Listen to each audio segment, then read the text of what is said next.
in Indiana, in the past hour, we learned the number of Hoosiers who've brought the Zika virus back to Indiana could be far more than previously believed, nearly 50% more. The Now's Ann Kelly talked to the State Department of Health just minutes ago. And Ann, what does this mean for us?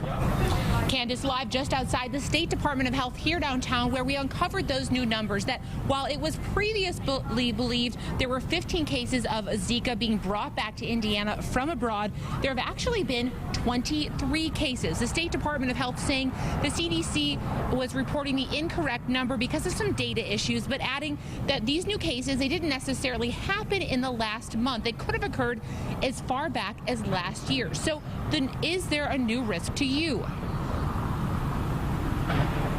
The risk of widespread local transmission of this disease in Indiana remains low. The circumstances that we have here in Indiana are very different from the circumstances in South Florida, where local transmission has now been detected.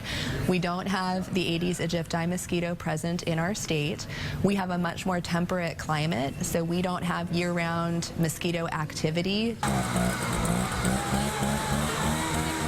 Increase in the number of Zika cases in Indiana compared to what we previously believed. Even with what is happening in Florida, the spread locally here, she says, your risk has not increased at all when it comes to Zika. Of course, that doesn't mean fear here hasn't increased.